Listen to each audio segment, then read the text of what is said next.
ಮೆಹಂದಿ ಪ್ರಿಯರ ನಾಡು ಉಪ್ಪಳ. ಅದರಲ್ಲೂ ಹನಫಿ ವಿಭಾಗದಲ್ಲಿರುವ ಮುಸಲ್ಮಾನರಲ್ಲಿ ಮೆಹಂದಿ ಹೆಚ್ಚಿನ ಪ್ರಸಕ್ತಿಯನ್ನ ಪಡೆದಿದೆ. ಕಾಸರಗೋಡು ಜಿಲ್ಲೆಯ ಉಪ್ಪಳದಲ್ಲಿ ತಯಾರಾಗುತ್ತಿರುವ ಮದರಂಗಿಗೆ ಎಲ್ಲಿಲ್ಲದ ಬೇಡಿಕೆ. ರಂಜಾನ್ ತಿಂಗಳ ಕೊನೆಯ ವಾರದೊಂದಿಗೆ ವಿವಿಧ ರೀತಿಯ ಮದರಂಗಿಗಳು ಉಪ್ಪಳ ಹನಫಿ ವಿಭಾಗದ ಮನೆಗಳಲ್ಲಿ ತಯಾರಾಗ್ತಾ ಇದೆ. ಹಲವರು ಸ್ವಂತ ಉಪಯೋಗಕ್ಕೆ ಖರೀದಿಸಿದ್ರೆ ಇನ್ನು ಕೆಲವರು ಮಾರುಕಟ್ಟೆಗೆ ತಲುಪಿಸಲು ಕೊಂಡೊಯ್ಯುತ್ತಿದ್ದಾರೆ. ಪುಟಾಣಿಗಳಿಂದ ಹಿಡಿದು ಎಲ್ಲಾ ವಯೋಮಾನದ ಸ್ತ್ರೀಯರಿಗೂ ಮೆಹಂದಿ ಎಂದ್ರೆ ಪಂಚಪ್ರಾಣ. ಇಲ್ಲಿಯ ವಿಶೇಷತೆ ಎಂದ್ರೆ ಮೆಹಂದಿ ಹಚ್ಚಲು ಮಾತ್ರವಲ್ಲ, ವಿವಿಧ ರೀತಿಯ ಮೆಹಂದಿ ಹಾಗೂ ಅದರ ತಯಾರಿ ಉದ್ಯಮ ಕೂಡ ಕಳೆದ 2 ದಶಕಗಳಿಂದ ಭರ್ಜರಿಯಾಗಿ ನಡೀತಾ ಇದೆ. ಉಪ್ಪಳದ ಜೀನತ್ ಮೆಹಂದಿ, ಹಿಬಾ ಮೆಹಂದಿ, ಕೇರಳದ ಕಣ್ಣೂರು, ಕಲ್ಲಿಕೋಟೆ, ಅದೇ ರೀತಿ ಕರ್ನಾಟಕದ ಮಂಗಳೂರು, ಉಡುಪಿ, ಕುಂದಾಪುರ ಸೇರಿದಂತೆ ಇತರ ರಾಜ್ಯಗಳ ವಿವಿಧೆಡೆಗಳಿಂದ ಭಾರಿ ಬೇಡಿಕೆ ಇದೆ.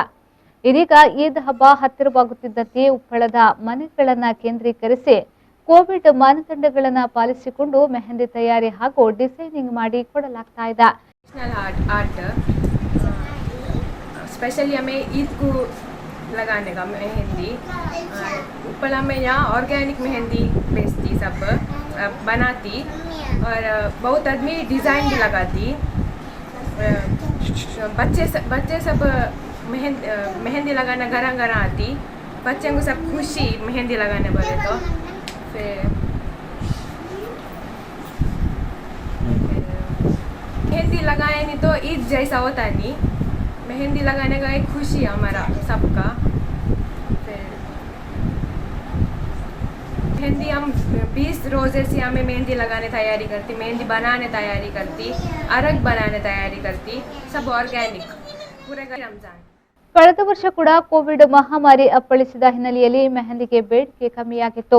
ಈ ಸಲ ಕೂಡ ಕೋವಿಡ್ ಹರಡುವಿಕೆ ಹೆಚ್ಚಾಗಲಿರುವ ಹಿನ್ನೆಲೆಯಲ್ಲಿ ಬೇಡಿಕೆ ಕಮ್ಮಿಯಾಗಿರುವುದಾಗಿ ಮೆಹಂದಿ ತಯಾರಕರು ಹೇಳುತ್ತಿದ್ದಾರೆ. ಕೇವಲ ರಂಜಾನ್ ತಿಂಗಳಿನಲ್ಲಿ ಮಾತ್ರವಲ್ಲ, ಇತರ ಶುಭ ಸಮಾರಂಭಗಳಲ್ಲೂ ಉಪ್ಪಳದಲ್ಲಿ ತಯಾರಾಗುತ್ತಿರುವ ಮೆಹಂದಿಗೆ ಭಾರಿ ಬೇಡಿಕೆ ಇದೆ. ಇಂದು ಮೆಹಂದಿ ಹಚ್ಚುವ ಸಮಾರಂಭ ವಿರಳವೆಂದೇ ಹೇಳಬಹುದು. ಎಲ್ಲ ಧರ್ಮದವರಲ್ಲೂ ಮೆಹಂದಿಗೆ ಹೆಚ್ಚಿನ ಬೇಡಿಕೆ ಇದೆ. കേരളത്തിൽ ഏറ്റവും കൂടുതൽ ജാതി മത വ്യത്യമന്യേ ഏറ്റവും കൂടുതൽ ആഘോഷിക്കുന്ന ഒന്നാണ് മെഹന്തി ഓർഗാനിക്. കാരണം മെഹന്തി എന്ന് പറഞ്ഞാൽ എല്ലാ ഹിന്ദു മതം ജാതി മതേന എല്ലാവർക്കും ആവശ്യമുള്ള ഒന്നാണ് മെഹന്തി.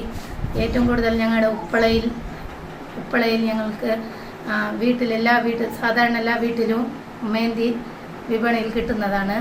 അത് കർണാടക, കാസർഗോഡ് എല്ലാ സ്ഥലത്തേക്കും എത്തിക്കുന്നത്.